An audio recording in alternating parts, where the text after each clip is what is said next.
देखिए, अक्सर कोर्ट में पति पत्नी के मामले चलते रहते हैं, जिनमें 498A का मामला हो सकता है, मेंटेनेंस यानी भरण पोषण का मामला हो सकता है। तो आज की इस वीडियो में हम ये जानेंगे कि जब पति के विरुद्ध कोई मामला चल रहा हो तो किन मामलों में पति की जमानत जब्त की जा सकती है यदि वो कोर्ट में हाजिर नहीं होता है, और किन मामलों में पति गैर हाजिर रहता है यानी कोर्ट के समक्ष हाजिर नहीं होता है। तो ऐसी दशा में एक्स पार्टी ऑर्डर पारित किए जा सकते हैं, यानी उस मामले को एक्स पार्टी डिसाइड किया जा सकता है।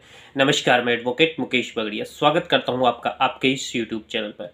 यदि आप इस चैनल पर पहली बार आए हैं, आपने अभी तक इस चैनल को सब्सक्राइब नहीं किया है, तो आप चैनल को सब्सक्राइब कर ले। साथ ही आप बेल आइकन भी अवश्य दबा लें ताकि आपको मिल जाए मेरे प्रत्येक वीडियो की जानकारी। आज का मेरा एक क्वेश्चन है जो कि मुझे किसी सब्सक्राइबर ने पूछा है कि किन मामलों में पति के अगेंस्ट जमानत जब्त की जा सकती है, वारंट जारी हो सकता है जमानत जब्त होने के बाद, और किस मामलों में एक्स पार्टी ऑर्डर पारित किया जा सकता है। साथ ही उन्होंने ये भी पूछा कि कोई भरण पोषण का मामला चल रहा हो यानी मेंटेनेंस का मामला चल रहा हो तो क्या ऐसी दशा में पति की जमानत जब्त की जा सकती है। तो आज के इस वीडियो में हम सभी पहलुओं पर चर्चा करने वाले हैं। देखिए, पति या पति के नातेदार किसी महिला के साथ मारपीट करते हैं तो ऐसी दशा में 498A का मुकदमा दायर किया जाता है। अमूमन इस मामले में कई बार ये देखा भी जाता है कि पुलिस FR पेश करती है जब कोर्ट के समक्ष पुलिस अपनी रिपोर्ट पेश करती है, क्योंकि उस मामले में जो भी महिला होती है या महिला के जो परिजन होते हैं उन्होंने पुलिस थाने में FIR दर्ज करवाई होती है। कई बार आप ये भी देखते हैं कि 498A के मामलों में FIR दर्ज नहीं करवाने के बजाय कोर्ट में डायरेक्टली इस्तगासा यानी परिवाद पेश किया जाता है। तो ये दोनों एक ही प्रकार है 498A के, चाहे पुलिस चार्जशीट पेश करे, उसमें चालान पेश करे, या फिर कोर्ट उस मामले में सुनवाई कर रहा होता है जब कोर्ट के समक्ष परिवाद पेश किया गया है। दोनों की एक ही प्रक्रिया है। ये आपराधिक मामले हैं और इनमें जो भी सुनवाई होगी वो आपराधिक मामलों की तरह सुनवाई की जाएगी।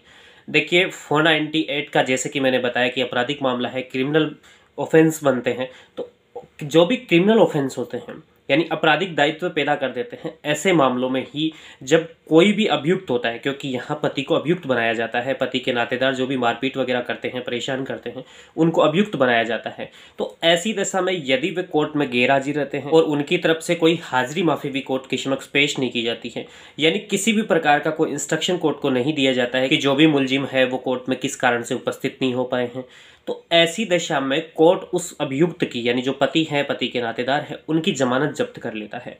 क्योंकि ये मामला कैसा है, क्रिमिनल मामला है, इसमें उसे एक्यूज्ड बनाया गया है, अभियुक्त बनाया गया है। तो ऐसी दशा में यदि कोर्ट के समक्ष उपस्थित नहीं हो रहा है, हाजिरी माफी भी वकील के द्वारा पेश नहीं की गई है, तो ऐसी दशा में उसकी जो जमानत है वो जब्त कर ली जाती है। क्योंकि जैसे ही 498A की चार्जशीट कोर्ट के समक्ष पेश की जाती है या कोर्ट उस मामले में समन करके बुलाता है, तो ऐसी दशा में सर्वप्रथम जो भी एक्यूज हैं उन्हें अपनी जमानत करवानी होती है। अब कोर्ट के समक्ष बिना किसी कारण के हाजिर नहीं है और हाजिरी माफी भी पेश नहीं की है, तो ऐसी दशा में उनकी जमानत जब्त कर ली जाती है। अब बात करते हैं मेंटेनेंस के मामलों में। देखिए, मेंटेनेंस के मामलों में कभी भी जमानत जब्त नहीं होती है। मेरे एक सब्सक्राइबर ने कहा कि मेरा एक मेंटेनेंस का मामला है, उसमें मेरे वकील ने कहा कि जमानत जब्त करा दूंगा। देखिए, मेंटेनेंस के मामलों में कभी जमानत जब्त नहीं होती है। शायद आपके सुनने में कुछ गलत आपने सुन लिया होगा, ये चीज़ें हो सकती है, बट आप ये जान लें कि क्रिमिनल मामलों में ही जमानत जब्त होती है। मेंटेनेंस के जो मामले होते हैं उनमें जमानत जब्त नहीं होती है, एक्स पार्टी ऑर्डर किया जाता है। यानी कि जैसे एक पत्नी है, वो किसी पति के खिलाफ या पति के नातेदार जो माता पिता है उनके खिलाफ मेंटेनेंस के लिए दावा करती है, और ऐसी दशा में कोर्ट के समक्ष वो हाजिर नहीं होते हैं। कोर्ट ने उन्हें समन किया फिर भी हाजिर नहीं होते हैं, तो फिर एक्स पार्टी कोर्ट ऑर्डर जारी कर देता है। कोर्ट के समक्ष वो हाजिर हो गए, फिर हाजिर होने के बाद जो भी नेक्स्ट डेट होती है उससे हाजिर नहीं होते हैं बिना किसी वैध कारण के। कोर्ट बार बार जो भी डेट में कोर्ट में जो डेट लगती है उनमें हाजिर नहीं होता है, वकील की तरफ से कोई संतुष्टिजनक जवाब भी नहीं है। तो ऐसी दशा में कोर्ट क्या करेगा, अपने विवेक से उस मामले में एक्स पार्टी ऑर्डर कर देगा। ऑर्डर क्या होगा कि ये जो भी मेंटेनेंस है 5,000 रुपये, 2,000 रुपये, 1,000 रुपये कोर्ट एक फिक्स करेगा और एक्स पार्टी ऑर्डर करते हुए कहेगा कि उस व्यक्ति से दिलवाए जाए। अब इसके लिए पुलिस को इंस्ट्रक्शन कर सकता है, किसी भी, वो कोर्ट की विवेक के ऊपर डिपेंड करता है। अमूमन कोर्ट हमेशा पुलिस को इंस्ट्रक्शन देता है कि ये जो भी महिला है, जो पीड़ित विक्टिम महिला है, इस महिला को इस व्यक्ति से जो कि एक्स पार्टी ऑर्डर किए गए हैं, तो ऐसी दशा में उससे मेंटेनेंस की राशि दिलवाई जाए। फिर वो पुलिस की जिम्मेदारी हो जाती है। तो आप ये जान लें कि अगर 498A का मामला है तो इस मामले में जमानत जब्त हो जाती है यदि कोर्ट में कोई हाजिर नहीं होता और हाजिरी माफी वकील के द्वारा पेश नहीं की जाती। लेकिन अगर मेंटेनेंस का मामला है तो मेंटेनेंस के भरण पोषण के मामले होते हैं, जैसे सीआरपीसी का सेक्शन है 125। अमूमन आप कोर्ट में ये भी सुनते हैं कि 125 का मुकदमा पेश किया है, जो भरण पोषण का मुकदमा होता है। इसके अलावा और भी मेंटेनेंस के एक्ट है, हिंदू मेंटेनेंस एक्ट भी है। ये अलग अलग एक्ट हैं, अलग अलग एक्ट के द्वारा ले सकते हैं। एक डीवी एक्ट में भी मेंटेनेंस के प्रोविजंस दे रखे हैं। तो ये अलग अलग एक्ट हैं, लेकिन ये है मेंटेनेंस की ही बात करते हैं सभी एक्ट ही।